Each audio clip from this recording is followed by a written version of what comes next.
ਸਾਡੀ ਜਿਹੜੀ ਜੀਡੀਪੀ ਇੰਨੀ ਮਾਈਨਸ ਵਿੱਚ ਚਲੀ ਗਈ ਔਰ ਇਸ ਨੂੰ ਉਭਰਨ ਦੇ ਲਈ ਪੋਜ਼ਿਟਿਵ ਤੇ ਲੈ ਜਾਣ ਲਈ ਕਿੰਨਾ ਟਾਈਮ ਤੁਹਾਡੇ ਹਿਸਾਬ ਨਾਲ ਲੱਗੂਗਾ ਕਿ ਇਸ ਟਾਈਮ ਜਦੋਂ ਅਸੀਂ ਐਵਰੇਜ ਕੈਪੈਸਿਟੀ ਯੂਟਿਲਾਈਜੇਸ਼ਨ ਦੇਖਦੇ ਆ ਇੰਡਸਟਰੀ ਦੀ ਤੇ 65% ਹੈਗੀ ਹੈ ਔਰ ਜਦੋਂ ਆਰਡਰ ਬੁੱਕ ਜ਼ਿਆਦਾ ਹੋ ਜਾਏਗਾ ਨੈਚੁਰਲੀ ਉਹ ਉਸ ਕੈਪੈਸਿਟੀ ਯੂਟਿਲਾਈਜੇਸ਼ਨ ਨੂੰ ਵਧਾਏਗਾ ਕੈਪੈਸਿਟੀ ਯੂਟਿਲਾਈਜੇਸ਼ਨ ਵਧਾਏਗਾ ਤੇ ਗਰੋਥ ਆਏਗੀ ਉਹਦੇ ਨਾਲ 65 ਤੋਂ ਸਾਨੂੰ ਉਮੀਦ ਹੈ ਕਿ ਇਹ ਇਮੀਡੀਏਟਲੀ ਜਿਹੜੀ ਹੈ 75-80 ਦੇ ਵੱਲ ਜਾਣ ਦੀ ਇਹਦੀ ਟੈਂਡੈਂਸੀ ਹੋਏਗੀ। ਸੈਂਟਰ ਗਵਰਨਮੈਂਟ ਦੇ ਵੱਲੋਂ ਜਿਹੜਾ ਆ 20 ਲੱਖ ਕਰੋੜ ਰੁਪਏ ਦਾ ਜਿਹੜਾ ਪੈਕੇਜ ਐਲਾਨਿਆ ਗਿਆ ਸੀਗਾ ਕਿ ਇਸ ਦੇ ਨਾਲ ਇਕਨੋਮੀ ਦੇ ਵਿੱਚ ਜਿਹੜਾ ਆ ਬੂਸਟ ਮਿਲੂਗਾ ਕਿਸੇ ਤਰੀਕੇ ਦੇ ਨਾਲ ਜਿਹੜੀ ਸਟੇਬਲ ਹੋਊਗੀ ਤਾਂ ਉਹਦੇ ਬਾਰੇ ਤੁਸੀਂ ਕੀ ਡਿਟੇਲ ਦਵੋਗੇ ਜੀ? ਇਹ 20 ਲੱਖ ਕਰੋੜ ਰੁਪਏ ਦਾ ਐਕਚੁਅਲ ਖਰਚਾ ਜਿਹੜਾ ਹੈ over the period of 2-3 years ਵਿੱਚ ਹੋਣਾ ਹੈ। ਉਹਦਾ ਇੰਪੈਕਟ ਆਏਗਾ, ਡੈਫੀਨੇਟਲੀ ਆਏਗਾ ਇੰਪੈਕਟ, ਗਰੋਥ ਜਨਰੇਟ ਹੋਏਗੀ ਲੇਕਿਨ ਇਮੀਡੀਏਟ ਨਹੀਂ ਹੋਏਗੀ, ਇਹਦਾ ਟਾਈਮ ਲੱਗੇਗਾ ਇਹਦੇ ਵਿੱਚ। ਸਰ ਹੁਣ ਜਿਹੜੀ -23.9 ਤੇ ਆਪਣੀ ਇਕਨੋਮੀ ਦੀ ਜਿਹੜੀ ਆ ਜੀਡੀਪੀ ਚਲੇਗੀ ਹੈ ਤਾਂ ਇਸ ਦਾ ਕਿੰਨਾ ਕੁ ਇਫੈਕਟ ਪੈਣ ਵਾਲਾ ਇਕਨੋਮੀ ਦੇ ਉੱਤੇ?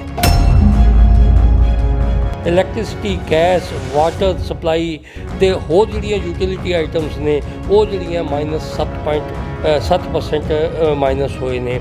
ਤਾਂ ਇਹਦਾ ਬਰੋਡ ਇੰਪੈਕਟ ਜਿਹੜਾ ਹੈ ਕਿ ਐਗਰੀਕਲਚਰ ਨੂੰ ਛੱਡ ਕੇ ਅਸੀਂ ਦੇਖੀਏ ਸਾਰੇ ਹੀ ਸੈਕਟਰ ਮਾਈਨਸ ਗਏ ਨੇ। ਯੂਕੇ ਦੇ ਵਿੱਚ 21.7% ਡਿਕਲਾਈਨ ਹੋਈ ਹੈ, ਜਾਪਾਨ ਵਿੱਚ 27.8% ਡਿਕਲਾਈਨ ਹੋਈ ਹੈ, ਜਰਮਨੀ ਦੇ ਵਿੱਚ 11.7% ਡਿਕਲਾਈਨ ਹੋਈ ਹੈ। ਇਹ ਮੈਂ ਮੇਜਰ ਕੰਟਰੀਜ਼ ਦੀ ਗੱਲ ਕੀਤੀ ਹੈ। ਔਰ ਇਹਦੇ ਨਾਲ ਹੀ ਚਾਈਨਾ ਦੇ ਵੀ ਜਿਹੜੀ ਗਰੋਥ ਹੈ ਇਸੇ ਕੁਆਟਰ ਦੀ ਉਹ +3.2% ਹੈ, ਯਾਨੀ ਕਿ ਪੋਜ਼ੀਟਿਵ ਹੈ। ਉਹ ਗਰੋ ਕੀਤੇ ਨੇ, ਬਾਕੀ ਦੇਸ਼ ਡੀ ਗਰੋ ਕੀਤੇ ਨੇ। ਇੱਕ ਇੰਪੋਰਟ ਔਰ ਐਕਸਪੋਰਟ ਜਿਹੜਾ ਬਹੁਤ ਮਾਇਨੇ ਰੱਖਦਾ ਹੈ। ਪੂਰੀਆਂ ਕੰਟਰੀਜ਼ ਜਿਹੜੀਆਂ ਨੇ ਨੈਗੇਟਿਵ ਦੇ ਵਿੱਚ ਜਾ ਰਹੀਆਂ ਨੇ, ਉਹਨਾਂ ਦੀ ਗਰੋਥ ਜਿਹੜੀ ਨੈਗੇਟਿਵ ਦੇ ਵਿੱਚ ਜਾ ਰਹੀ ਹੈ ਤੇ ਹੁਣ ਜਿਹੜਾ ਇੰਪੋਰਟ ਐਕਸਪੋਰਟ ਪੂਰੇ ਵਰਲਡ ਵਾਈਡ ਕੰਟਰੀਆਂ ਦੇ ਬਿਟਵੀਨ ਹੁੰਦਾ ਵਾ ਨਾ ਜਿਹੜਾ ਵਪਾਰ ਹੁੰਦਾ ਆ, ਤਾਂ ਇਸ ਦੇ ਨਾਲ ਇੰਪੋਰਟ ਐਕਸਪੋਰਟ ਦੇ ਉੱਤੇ ਕੋਈ ਫਰਕ ਪੈਣ ਵਾਲਾ ਹੈ? ਜਿਹੜੀਆਂ ਨੋਨ ਅਸੈਂਸ਼ੀਅਲ ਆਈਟਮਸ ਨੇ ਜਿਹੜੀਆਂ ਅਸੀਂ ਇੱਥੇ ਪ੍ਰੋਡਿਊਸ ਕਰ ਸਕਦੇ ਹਾਂ, ਅਸੀਂ ਇੱਥੇ ਪ੍ਰੋਡਿਊਸ ਕਰੀਏ, ਉਹਨਾਂ ਦੀ ਇੰਪੋਰਟ ਘਟਾਈਏ। ਐਕਸਪੋਰਟ ਦੀ ਜਦੋਂ ਅਸੀਂ ਗੱਲ ਕਰਦੇ ਹਾਂ ਤੇ ਐਕਸਪੋਰਟ ਵੀ ਜਿਹੜੀ ਹੈ ਭਾਰਤ ਦੀ ਜਿਹੜੀ ਐਕਸਪੋਰਟ ਹੈਗੀ ਹੈ ਉਹ ਜ਼ਿਆਦਾਤਰ ਵੈਸਟਰਨ ਕੰਟਰੀਜ਼ ਦੇ ਵਿੱਚ ਹੈਗੀ ਹੈ ਜਾਂ ਗਲਫ ਵਿੱਚ ਹੈਗੀ ਹੈ। ਐਗਰੀਕਲਚਰ ਪ੍ਰੋਡਕਟਸ ਅਸੀਂ ਐਕਸਪੋਰਟ ਕਰ ਰਹੇ ਹਾਂ, ਲੁਧਿਆਣੇ ਦੇ ਵਿੱਚੋਂ ਅਸੀਂ ਟੈਕਸਟਾਈਲ ਐਕਸਪੋਰਟ ਕਰ ਰਹੇ ਹਾਂ, ਇਹਦਾ ਇੰਪੈਕਟ ਪਏਗਾ। ਸਤਿ ਸ਼੍ਰੀ ਅਕਾਲ ਜੀ, ਤੁਸੀਂ ਦੇਖ ਰਹੇ ਹੋ ਲੁਧਿਆਣਾ ਟਾਈਮਸ ਤੇ ਮੈਂ ਹਾਂ ਗੁਰਦੀਪ ਸਿੰਘ ਲੰਮੇ। ਜਿਵੇਂ ਤੁਸੀਂ ਸਾਰੇ ਜਾਣਦੇ ਹੋ ਕਿ ਕੁਝ ਦਿਨਾਂ ਤੋਂ ਸੋਸ਼ਲ ਮੀਡੀਆ ਦੇ ਉੱਤੇ ਪੋਸਟ ਵਾਇਰਲ ਹੋ ਰਹੀਆਂ ਨੇ ਕਿ ਸਾਡੀ ਜਿਹੜੀ ਜੀਡੀਪੀ ਹੈ ਇੰਡੀਆ ਦੀ -23.9 ਤੇ ਚਲੇਗੀ ਹੈ ਤੇ ਅਨੁਮਾਨ ਲਗਾਏ ਜਾ ਰਹੇ ਨੇ ਕਿ ਬਹੁਤ ਸਾਰਾ ਇਨਫਲੇਸ਼ਨ ਦੀ ਪ੍ਰੋਬਲਮ ਆ ਸਕਦੀ ਹੈ, ਸਾਡੀ ਇਕਨੋਮੀ ਦੇ ਵਿੱਚ ਬਹੁਤ ਅਫਰਾ ਤਫਰੀ ਮਚ ਸਕਦੀ ਹੈ। ਤਾਂ ਇਸੇ ਗੱਲ ਉੱਤੇ ਅੱਜ ਅਸੀਂ ਗੱਲਬਾਤ ਕਰਾਂਗੇ। ਸਾਡੇ ਨਾਲ ਮੌਜੂਦ ਨੇ KV ਸਿੰਘ ਜੀ ਜੋ ਰਿਟਾਇਰਡ DGM ਨੇ ਪੰਜਾਬ ਨੈਸ਼ਨਲ ਬੈਂਕ ਤੋਂ, ਗੋਲਡ ਮੈਡਲਿਸਟ ਨੇ, ਇਕਨੋਮਿਸਟ ਨੇ, ਉਹਨਾਂ ਨਾਲ ਗੱਲਬਾਤ ਕਰਾਂਗੇ ਇਸ ਦੇ ਬਾਰੇ। ਸਰ, ਸਭ ਤੋਂ ਪਹਿਲਾਂ ਬਹੁਤ ਸਵਾਗਤ ਹੈ ਜੀ ਤੁਹਾਡਾ। ਸਵਾਗਤ ਹੈ ਜੀ, ਧੰਨਵਾਦ। ਸਰ, ਮੈਂ ਪੁੱਛਣਾ ਚਾਹੁੰਦਾ ਕਿ ਕਈ ਲੋਕਾਂ ਨੂੰ ਜੀਡੀਪੀ ਦਾ ਮਤਲਬ ਨਹੀਂ ਪਤਾ ਹੁੰਦਾ। ਸਭ ਤੋਂ ਪਹਿਲਾਂ ਗ੍ਰੋਸ ਡੋਮੈਸਟਿਕ ਪ੍ਰੋਡਕਟ ਦੇ ਬਾਰੇ ਇਨਫੋਰਮੇਸ਼ਨ ਦਿੱਤੀ ਜਾਵੇ, ਕੀ ਚੀਜ਼ ਹੈ?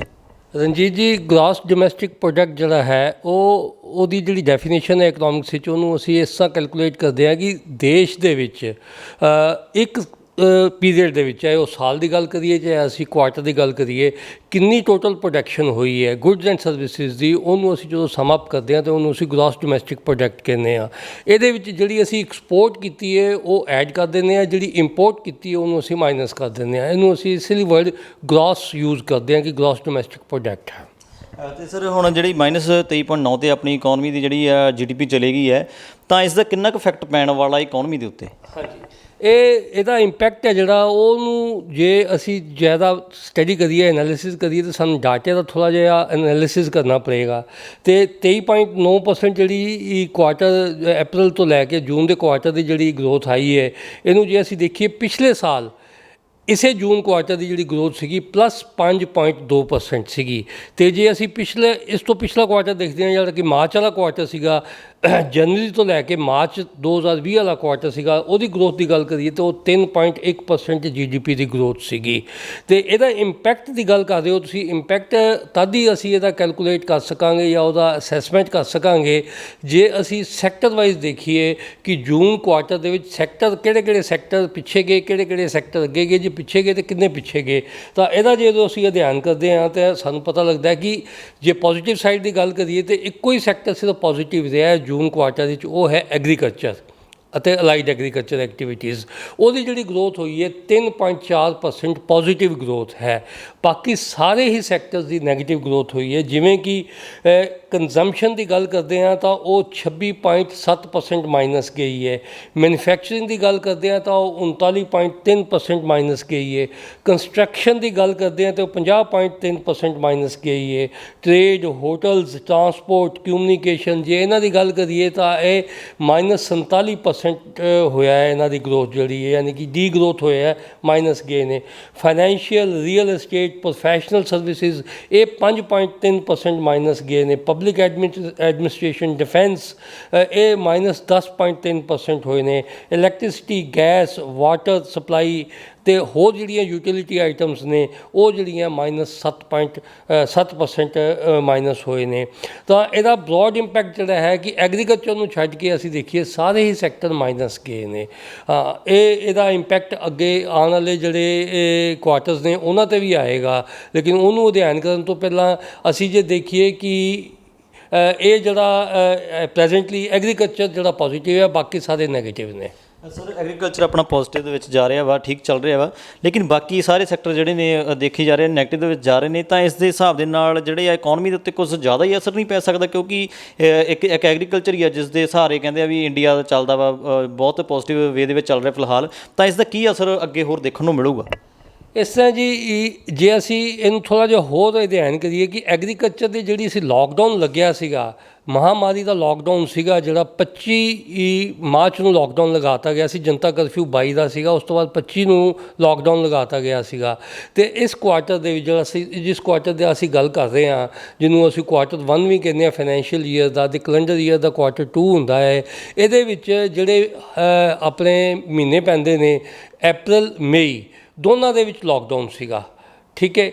ਐਗਰੀਕਲਚਰ ਦੇ ਵਿੱਚ ਲੋਕਡਾਊਨ ਨਹੀਂ ਸੀਗਾ, ਐਕਟੀਵਿਟੀਜ਼ ਹੋ ਰਹੀਆਂ ਸਨ ਹੈ, ਜਿਹੜੀ ਉੱਥੇ ਦੀ ਜਿਹੜੀ ਖੇਤੀਬਾੜੀ ਦਾ ਕੰਮ ਹੋ ਰਿਹਾ ਸੀਗਾ। ਔਰ ਅਲਾਈਡ ਐਗਰੀਕਲਚਰ ਦੇ ਵਿੱਚ ਜੇ ਅਸੀਂ ਪੰਜਾਬ ਦੀ ਗੱਲ ਕਰੀਏ ਤਾਂ ਸਭ ਤੋਂ ਜ਼ਿਆਦਾ ਉਹਦੇ ਵਿੱਚ ਸੀਗਾ ਵੀ ਜਿਹੜੀ ਇਹ ਦੁੱਧ ਅਤੇ ਦੁੱਧ ਦਾ ਵਪਾਰ, ਇਹਦੇ ਉੱਤੇ ਵੀ ਕੋਈ ਰੋਕ ਠੋਕ ਨਹੀਂ ਲੱਗੀ ਸੀਗੀ, ਅਤੇ ਇਸ ਕਰਕੇ ਇਹ ਗਰੋਥ ਦੇ ਪਾਈ ਹੈ। ਅਤੇ ਬਾਕੀ ਸਾਰੇ ਸੈਕਟਰ ਦੇ ਵਿੱਚ ਰੋਕ ਠੋਕ ਸੀਗੀ, ਕੰਜ਼ੰਪਸ਼ਨ ਉਹਦੀ ਰੁਕੀ ਹੋਈ ਸੀਗੀ, ਲੋਕਡਾਊਨ ਸੀਗਾ ਔਰ ਸ਼ਟਡਾਊਨ ਸੀਗੇ, ਬਿਜ਼ਨਸ ਬੰਦ ਸੀਗੇ। ਔਰ ਜਦੋਂ ਅਸੀਂ ਲਾਸਟ ਮੰਥ ਦੀ ਗੱਲ ਕਰਦੇ ਹਾਂ ਇਸ ਕੁਆਟਰ ਦੇ, ਯਾਨੀ ਕਿ ਜੂਨ ਦੀ ਗੱਲ ਕਰਦੇ ਹਾਂ, ਜੂਨ ਵਿੱਚ ਅਨਲੌਕ 1 ਆ ਗਿਆ ਸੀਗਾ, ਲੇਕਿਨ ਅਨਲੌਕ 1 ਦੇ ਵਿੱਚ ਵੀ ਕਾਫੀ ਰਿਸਟ੍ਰਿਕਸ਼ਨ ਸੀਗੀਆਂ। ਉਹ ਰਿਸਟ੍ਰਿਕਸ਼ਨ ਦੇ ਮੱਦੇਨਜ਼ਰ ਹੁੰਦੇ ਹੋਏ ਗਰੋਥ ਨੂੰ ਐਡਵਰਸ ਇਫੈਕਟ ਪਿਆ, ਨੈਗੇਟਿਵ ਗਈ ਹੈ। ਸਰ ਪੈਂਡੇਮਿਕ ਦੀ ਗੱਲ ਕੀਤੀ ਜਾਵੇ, ਕੋਵਿਡ-19 ਪੂਰੇ ਵਰਲਡ ਵਾਈਡ ਜਿਹੜਾ ਚੱਲ ਰਿਹਾ ਵਾ, ਪੂਰੇ ਵਰਲਡ ਦੇ ਵਿੱਚ ਪ੍ਰਕੋਪ ਇਸ ਦਾ ਚੱਲ ਰਿਹਾ ਵਾ, ਦੇਖਣ ਨੂੰ ਮਿਲ ਰਿਹਾ ਵਾ। ਤਾਂ ਇਕੱਲਾ ਇੰਡੀਆ ਨਹੀਂ ਹੈਗਾ, -23.9 ਤੇ ਚੱਲ ਰਿਹਾ, ਹੋਰ ਵੀ ਕਈ ਕੰਟਰੀਜ਼ ਨੇ। ਲੇਕਿਨ ਜੇ ਗੱਲ ਕਰੀ ਜਾਵੇ ਪੈਂਡੇਮਿਕ ਸਟਾਰਟ ਹੋਣ ਦੀ, ਚਾਈਨਾ ਤੋਂ ਸਟਾਰਟ ਹੋਇਆ ਜਿਹੜਾ ਕੋਵਿਡ-19, ਪਰ ਉਹ ਪੋਜ਼ੀਟਿਵ ਦੇ ਵਿੱਚ ਜਾ ਰਿਹਾ ਵਾ, ਇੱਦਾਂ ਕਿਉਂ ਹੈ ਜੀ? ਰਣਜੀਤ ਜੀ, ਮੈਂ ਸਭ ਤੋਂ ਪਹਿਲਾਂ ਤੁਹਾਡੇ ਨਾਲ ਡਾਟਾ ਸ਼ੇਅਰ ਕਰਨਾ ਚਾਹਾਂਗਾ। ਜਿਵੇਂ ਕਿ ਤੁਸੀਂ ਦੱਸਿਆ ਕਿ ਜਿਹੜਾ ਮਹਾਂਮਾਰੀ ਹੈ, ਪੈਂਡੈਮਿਕ ਹੈ, ਜਿਹੜਾ ਇਹ ਸਾਰੇ ਵਰਲਡ ਵਿੱਚ ਗਿਆ, ਚਾਈਨਾ ਤੋਂ ਗਿਆ ਹੈ ਔਰ ਸਾਰੇ ਵਰਲਡ ਵਿੱਚ ਫੈਲਿਆ ਹੈ। ਬਿਲਕੁਲ ਠੀਕ ਹੈ ਤੁਹਾਡੀ ਗੱਲ। ਇਹ ਜਿਹੜਾ ਜੂਨ ਦਾ ਕੁਆਟਰ ਸੀਗਾ, ਇਹਦੇ ਵਿੱਚ ਸਾਰੇ ਕੰਟਰੀਜ਼ ਜਿਹੜੀ ਮੇਜਰ ਕੰਟਰੀਜ਼ ਨੇ ਸਾਰਿਆਂ ਦੀ ਗਰੋਥ ਡਾਊਨ ਗਈ ਹੈ। ਮੈਂ ਡਾਟਾ ਸ਼ੇਅਰ ਕਰਨਾ ਚਾਹਾਂਗਾ, ਜਿਵੇਂ ਕਿ ਭਾਰਤ ਦੇ ਵਿੱਚ 23.9% ਡਿਕਲਾਈਨ ਹੋਈ ਹੈ, USA 'ਚ 32.9% ਡਿਕਲਾਈਨ ਹੋਈ ਹੈ, UK ਦੇ ਵਿੱਚ 21.7% ਡਿਕਲਾਈਨ ਹੋਈ ਹੈ, ਜਾਪਾਨ 27.8% ਡਿਕਲਾਈਨ ਹੋਈ ਹੈ, ਜਰਮਨੀ ਦੇ ਵਿੱਚ 11.7% ਡਿਕਲਾਈਨ ਹੋਈ ਹੈ। ਇਹ ਮੈਂ ਮੇਜਰ ਕੰਟਰੀਜ਼ ਦੀ ਗੱਲ ਕੀਤੀ ਹੈ।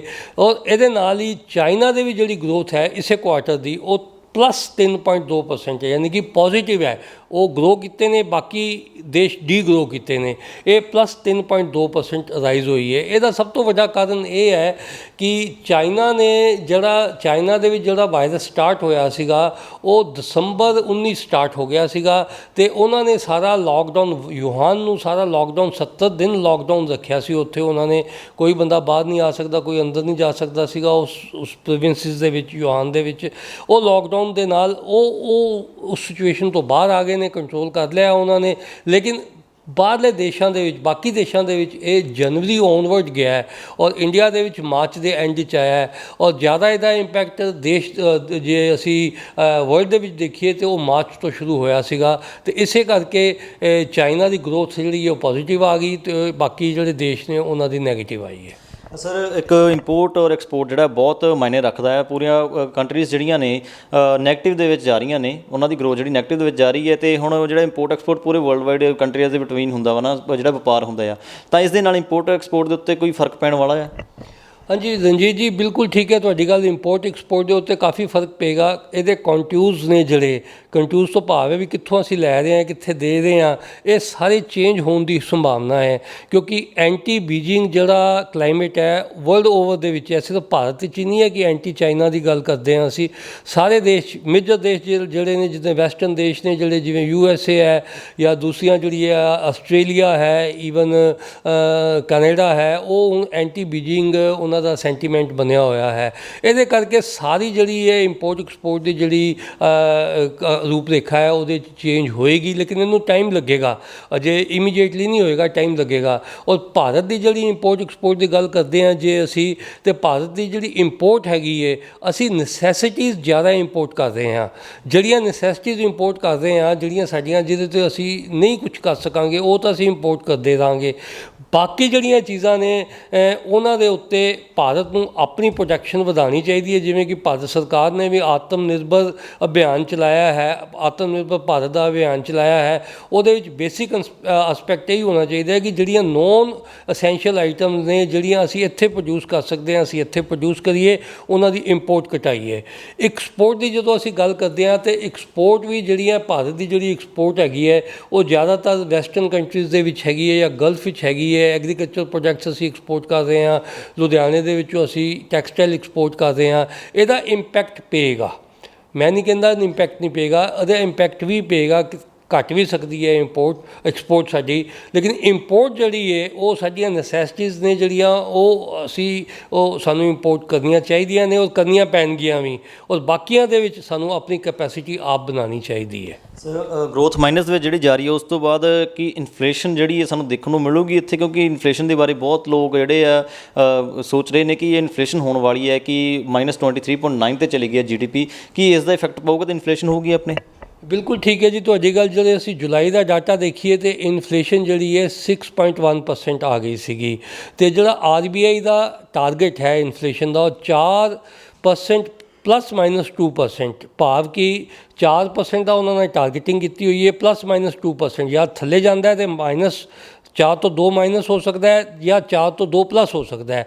ਔਰ ਜਦੋਂ 6.1% ਦੀ ਜਿਹੜੀ ਇਨਫਲੇਸ਼ਨ ਆਈ ਹੈ ਉਸੇ ਕਰਕੇ ਜਿਹੜੀ ਪਿਛਲੀ ਮੋਨੀਟਰੀ ਪਾਲਿਸੀ ਅਨਾਊਂਸਮੈਂਟ ਹੋਈ ਹੈ RBI ਦੀ, ਉਹਦੇ ਵਿੱਚ ਉਹਨਾਂ ਨੇ ਰੇਟ ਆਫ ਇੰਟਰਸਟ ਨਹੀਂ ਘਟਾਇਆ ਤਾਂ ਕਿ ਅਸੀਂ ਇਨਫਲੇਸ਼ਨ ਨੂੰ ਕੰਟਰੋਲ ਕਰ ਸਕੀਏ। ਜਾਂ RBI ਰੇਟ ਆਫ ਇੰਟਰਸਟ ਘਟਾ ਕੇ ਇਕੋਨਮੀ 'ਚ ਗਰੋਥ ਦੇ ਸਕਦਾ ਹੈ ਜਾਂ ਰੇਟ ਆਫ ਇੰਟਰਸਟ ਨੂੰ ਵਧਾ ਕੇ ਜਾਂ ਉੱਥੇ ਹੀ ਰੱਖ ਕੇ ਇਨਫਲੇਸ਼ਨ ਨੂੰ ਕੰਟਰੋਲ ਕਰ ਸਕਦਾ ਹੈ। ਇਨਫਲੇਸ਼ਨ ਦਾ ਡਰ ਹੈ, ਅਜੇ ਵੀ ਹੈ ਡਰ ਇਨਫਲੇਸ਼ਨ ਦਾ ਇੰਡੀਆ ਦੇ ਵਿੱਚ, ਇਸੇ ਕਰਕੇ RBI ਨੇ ਵੀ ਜਿਹੜੀ ਪਾਲਿਸੀ ਦੇ ਉੱਤੇ ਰੇਟ ਆਫ ਇੰਟਰਸਟ ਫਰਦਰ ਨਹੀਂ ਘਟਾਇਆ।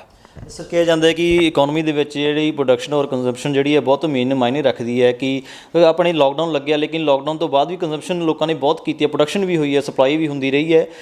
ਇਸ ਤੋਂ ਬਾਵਜੂਦ ਤੁਹਾਨੂੰ ਕੀ ਲੱਗਦਾ ਕਿ ਲੋਕਡਾਊਨ ਹੀ ਇੱਕ ਅਜਿਹਾ ਇਕੱਲਾ ਰੀਜ਼ਨ ਹੋ ਸਕਦਾ ਕਿ ਸਾਡੀ ਜਿਹੜੀ GDP ਇੰਨੀ ਮਾਈਨਸ ਵਿੱਚ ਚਲੇ ਗਈ ਹੈ, ਔਰ ਇਸ ਨੂੰ ਉਭਰਨ ਦੇ ਲਈ ਪੋਜ਼ੀਟਿਵ 'ਤੇ ਲੈ ਜਾਣ ਲਈ ਕਿੰਨਾ ਟਾਈਮ ਤੁਹਾਡੇ ਹਿਸਾਬ ਨਾਲ ਲੱਗੂਗਾ? ਤੁਸੀਂ ਜਿਹੜਾ ਸਵਾਲ ਕੀਤਾ ਹੈ ਉਹਦਾ ਜਵਾਬ ਵਿੱਚ ਸਭ ਤੋਂ ਪਹਿਲਾਂ ਮੈਂ ਕਹਾਂਗਾ ਕਿ ਲੋਕਡਾਊਨ ਯਾਨੀ ਕਿ ਇਹ ਕਰੋਨਾ ਵਾਇਰਸ ਆਉਣ ਤੋਂ ਪਹਿਲਾਂ ਵੀ ਜਿਹੜੀ ਇਕੋਨਮੀ ਦੀ ਗਰੋਥ ਸੀ ਸਾਡੀ ਘੱਟ ਸੀਗੀ।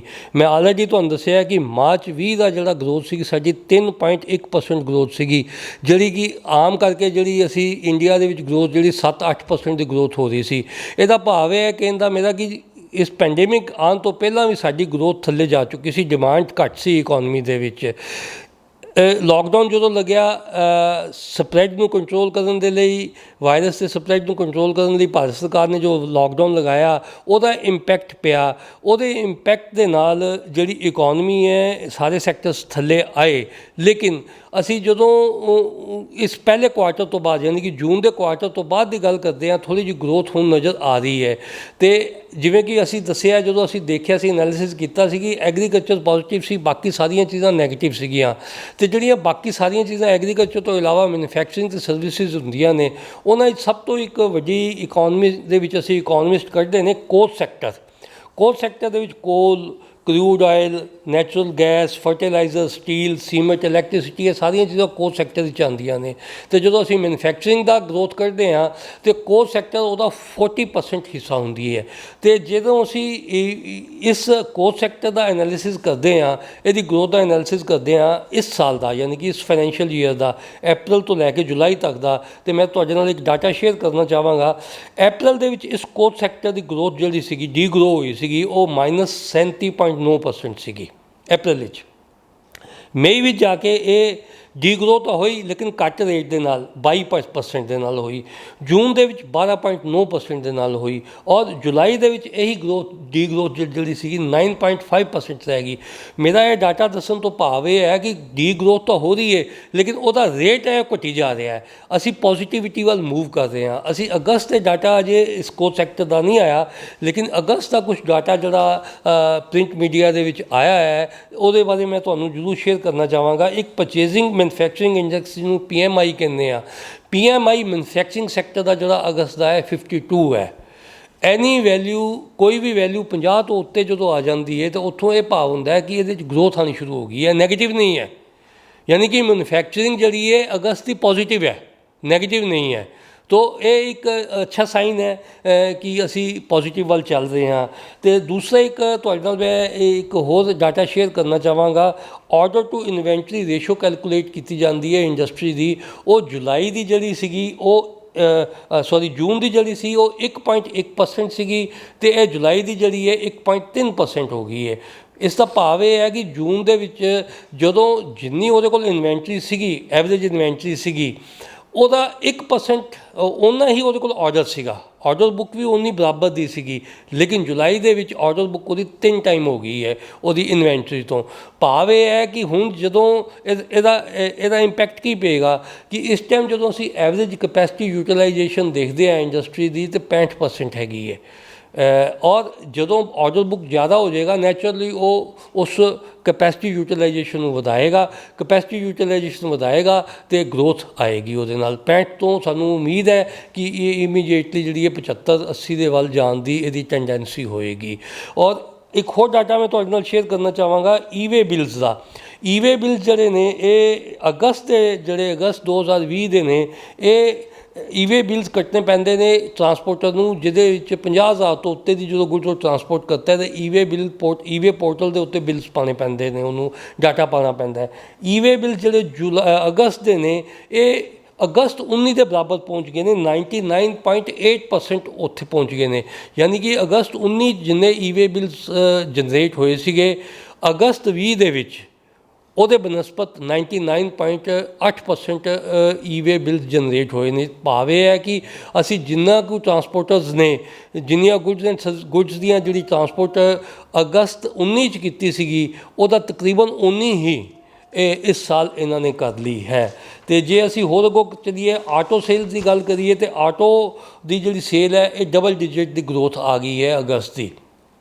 ਔਰ ਜਿਹੜੀ ਪਾਵਰ ਕੰਜ਼ੰਪਸ਼ਨ ਹੈ, ਪਾਵਰ ਕੰਜ਼ੰਪਸ਼ਨ ਵੀ ਅਗਸਤ ਦੇ ਵਿੱਚ ਪਿਛਲੇ ਸਾਲ ਦੇ ਅਗਸਤ ਦੇ ਬਰਾਬਰ ਦੇ ਵਿੱਚ ਆ ਚੁੱਕੀ ਹੈ। ਔਰ ਰੇਲ ਫਰੇਟ ਹੈ, ਜੇ ਅਸੀਂ ਰੇਲ ਫਰੇਟ ਟ੍ਰੈਫਿਕ ਦੀ ਗੱਲ ਕਰਦੇ ਹਾਂ ਤਾਂ ਇਹ ਤਾਂ ਪੋਜ਼ੀਟਿਵ ਆ ਗਿਆ ਹੈ। ਇਹਦੇ ਵਿੱਚ ਗਰੋਥ ਜਿਹੜੀ ਹੈ 3.2% ਗਰੋਥ ਹੋਈ ਹੈ। ਪਿਛਲੇ ਸਾਲ ਅਗਸਤ ਦੇ ਵਿੱਚ 91.02 ਮਿਲੀਅਨ ਟਨ ਦੀ ਫਰੇਟ ਹੋਈ ਸੀਗੀ, ਔਰ ਇਹਦੇ ਅਗੇਂਸਟ ਇਸ ਸਾਲ ਜਿਹੜੀ ਹੈ 94.33 ਮਿਲੀਅਨ ਟਨ ਦੀ ਜਿਹੜੀ ਫਰੇਟ ਜਿਹੜੀ ਰੇਲਵੇ ਫਰੇਟ ਟ੍ਰੈਫਿਕ ਜਿਹੜਾ ਹੈਂਡਲ ਹੋ ਚੁੱਕਾ ਹੈ। ਇਹਨਾਂ ਤੋਂ ਲੱਗਦਾ ਹੈ ਕਿ ਜਿਹੜੀ ਆਉਣ ਵਾਲੇ ਸਮੇਂ ਦੇ ਵਿੱਚ ਜਿਹੜੀ ਗਰੋਥ ਹੈ GDP ਦੀ ਹੈ, ਜੇ ਗਰੋਥ ਨਹੀਂ ਆਏਗੀ, ਜੇ ਪੋਜ਼ੀਟਿਵ ਨਹੀਂ ਆਏਗੀ, ਇਮੀਡੀਏਟਲੀ ਤਾਂ ਪੋਜ਼ੀਟਿਵ ਨਹੀਂ ਆਏਗੀ, ਕਿਉਂਕਿ 23.9% ਤੋਂ ਇਮੀਡੀਏਟ ਪੋਜ਼ੀਟਿਵ ਆਉਣਾ ਤਾਂ ਇਮੀਡੀਏਟਲੀ ਪੋਸੀਬਲ ਨਹੀਂ ਹੈ। ਇਹ ਜਿਹੜਾ ਕਰੰਟ ਕੁਆਰਟਰ ਹੈ ਇਹ ਵੀ ਨੈਗੇਟਿਵ ਹੀ ਆਉਣ ਦੀ ਉਮੀਦ ਹੈ, ਲੇਕਿਨ ਇੰਨੀ ਨੈਗੇਟਿਵਿਟੀ ਨਹੀਂ ਆਏਗੀ। ਨੈਗੇਟਿਵ ਦੀ ਜਿਹੜੀ ਰਫਤਾਰ ਹੈ ਉਹ ਘਟਣ ਦੀ ਉਮੀਦ ਕੀਤੀ ਜਾ ਰਹੀ ਹੈ। ਇਹ ਡਾਟਾ ਸਾਨੂੰ ਇਹ ਸੁਜੈਸਟ ਕਰ ਰਿਹਾ ਹੈ। ਸਰ, ਸੈਂਟਰ ਗਵਰਨਮੈਂਟ ਦੇ ਵੱਲੋਂ ਜਿਹੜਾ ਆ 20 ਲੱਖ ਕਰੋੜ ਰੁਪਏ ਦਾ ਜਿਹੜਾ ਪੈਕੇਜ ਐਲਾਨਿਆ ਗਿਆ ਸੀਗਾ ਕਿ ਇਸ ਦੇ ਨਾਲ ਇਕਨੋਮੀ ਦੇ ਵਿੱਚ ਜਿਹੜਾ ਆ ਬੂਸਟ ਮਿਲੂਗਾ, ਕਿਸੇ ਤਰੀਕੇ ਦੇ ਨਾਲ ਜਿਹੜੀ ਸਟੇਬਲ ਹੋਪ ਆਊਗੀ, ਤਾਂ ਉਹਦੇ ਬਾਰੇ ਤੁਸੀਂ ਕੀ ਡਿਟੇਲ ਦਿਓਗੇ ਜੀ? ਦੇਖੋ, ਜਿਹੜਾ 20 ਲੱਖ ਕਰੋੜ ਦਾ ਜਿਹੜਾ ਇਹਨਾਂ ਨੇ ਸਟਿਮੂਲਸ ਪੈਕੇਜ ਦਿੱਤਾ ਸੀਗਾ, ਉਹਦੇ ਵਿੱਚ ਮੈਂ ਦੋ ਗੱਲਾਂ ਕਰਨੀਆਂ ਚਾਹਾਂਗਾ ਕਿ ਇੱਕ ਤਾਂ ਉਹਦੇ ਵਿੱਚ ਲਿਕੁਇਡਿਟੀ ਸਕਿਊਡ ਸੀਗਾ ਉਹ ਫਿਸਕਲ ਸਕਿਊਡ ਨਹੀਂ ਸੀਗਾ। ਜਿਹੜੇ ਬਾਕੀ ਦੇਸ਼ ਨੇ, ਜਿਵੇਂ ਅਸੀਂ USA ਦੀ ਗੱਲ ਕਰਦੇ ਆ, ਕੈਨੇਡਾ ਦੀ ਗੱਲ ਕਰਦੇ ਆ, ਉੱਥੇ ਜਿਹੜਾ ਇਹ ਸਟਿਮੂਲਸ ਦਿੱਤਾ ਸੀਗਾ, ਫਿਸਕਲ ਦਿੱਤਾ ਸੀ, ਡਾਇਰੈਕਟ ਬੈਨੀਫਿਟ ਦਿੱਤੇ ਸੀਗੇ। ਇਹਨਾਂ ਨੇ ਜਿਹੜਾ ਲਿਕੁਇਡਿਟੀ ਕ੍ਰੀਏਟ ਕੀਤੀ ਹੈ, ਜਿਹਨੂੰ ਅਸੀਂ ਇਕਨੋਮਿਕਸ ਵਿੱਚ ਕਹਿੰਦੇ ਆ ਸਪਲਾਈ ਸਾਈਡ ਮੈਨੇਜਮੈਂਟ ਦੀ ਗੱਲ ਕਰਦੇ ਨੇ। ਉਹ ਦੂਸਰਾ ਇਹਨਾਂ ਨੇ ਰਿਫਾਰਮਸ ਲਿਆਂਦੇ ਨੇ, ਜਿੱਦਾਂ ਬੈਂਕਿੰਗ ਸੈਕਟਰ ਵਿੱਚ ਰਿਫਾਰਮਸ ਦੀ ਗੱਲ ਕਰਦੇ ਨੇ, ਆਪਣਾ ਲੇਬਰ ਸੈਕਟਰ ਵਿੱਚ ਰਿਫਾਰਮਸ ਦੀ ਗੱਲ ਕਰਦੇ ਨੇ, ਐਗਰੀਕਲਚਰ ਵਿੱਚ ਰਿਫਾਰਮਸ ਦੀ ਗੱਲ ਕਰਦੇ ਨੇ। ਹੁਣ ਇਹ ਰਿਫਾਰਮਸ ਜਿਹੜੇ ਨੇ ਇਹ ਇਮੀਡੀਏਟਲੀ ਤਾਂ ਨਹੀਂ ਆਉਣਗੇ, ਇਹਨਾਂ ਨੂੰ ਟਾਈਮ ਲੱਗੇਗਾ ਆਉਣ ਨੂੰ, ਮੀਨਸ 1-2 ਸਾਲ ਲੱਗਣਗੇ ਇਹਨਾਂ ਨੂੰ ਇਸਟੈਬਲਿਸ਼ ਹੋਣ ਨੂੰ। ਇਹ 20 ਲੱਖ ਕਰੋੜ ਰੁਪਏ ਦਾ ਐਕਚੁਅਲ ਖਰਚਾ ਜਿਹੜਾ ਹੈ over A period of 2-3 years ਵਿੱਚ ਹੋਣਾ ਹੈ। ਉਹਦਾ ਇੰਪੈਕਟ ਆਏਗਾ, ਡੈਫੀਨੇਟਲੀ ਆਏਗਾ ਇੰਪੈਕਟ, ਗਰੋਥ ਜਨਰੇਟ ਹੋਏਗੀ, ਲੇਕਿਨ ਇਮੀਡੀਏਟ ਨਹੀਂ ਹੋਏਗੀ, ਇਹਦਾ ਟਾਈਮ ਲੱਗੇਗਾ ਇਹਦੇ ਵਿੱਚ। ਸੋ ਇਹ ਸਨ ਸਾਡੇ ਨਾਲ retired DGM KV Singh ji, ਜੋ ਕਿ ਗੋਲਡ ਮੈਡਲਿਸਟ ਨੇ, ਇਕਨੋਮਿਸਟ ਨੇ। ਬਹੁਤ ਦੇਖਣ ਨੂੰ ਮਿਲੇ ਸੀ ਲੋਕਾਂ ਦੇ ਵਿੱਚ ਕਿ ਜਿਹੜੇ ਆ -23.9 ਤੇ GDP ਜਿਹੜੀ ਗਈ ਹੈ, ਲੋਕ ਬਹੁਤ ਕਨਫਿਊਜ਼ ਸੀਗੇ, ਬਹੁਤ ਘਬਰਾਏ ਹੋਏ ਸੀ ਕਿ ਪਤਾ ਨਹੀਂ ਕੀ ਬਣਨ ਵਾਲਾ ਹੈ, ਕੀ ਇਨਫਲੇਸ਼ਨ ਹੋਊਗੀ ਕਿ ਨਹੀਂ। ਤਾਂ ਇਹਨਾਂ ਸਵਾਲਾਂ ਦੇ ਜਿਹੜੇ ਜਵਾਬ ਇਹਨਾਂ ਦੇ ਵੱਲੋਂ ਦਿੱਤੇ ਗਏ ਨੇ। ਸੋ ਵਧੇਰੀ ਅਪਡੇਟਸ ਸੀ ਜੁੜੇ ਰਹੋ ਲੁਧਿਆਣਾ ਟਾਈਮਸ ਨਾਲ। ਕੈਮਰਾਮੈਨ ਸਤਵੰਤ ਮਥਾੜੂ ਦੇ ਨਾਲ ਗੁਰਦੀਪ ਸਿੰਘ ਲੰਮੇ, ਲੁਧਿਆਣਾ ਟਾਈਮਸ। ਵਧੇਰੇ ਜਾਣਕਾਰੀ ਲਈ ਸਬਸਕ੍ਰਾਈਬ ਕਰੋ ਸਾਡਾ YouTube ਚੈਨਲ ਪਬਲਿਕ ਟਾਈਮਸ ਅਤੇ ਨੋਟੀਫਿਕੇਸ਼ਨ ਲਈ ਬੈਲ ਆਈਕਨ ਤੇ ਕਲਿੱਕ ਕਰਨਾ ਨਾ ਭੁੱਲੋ।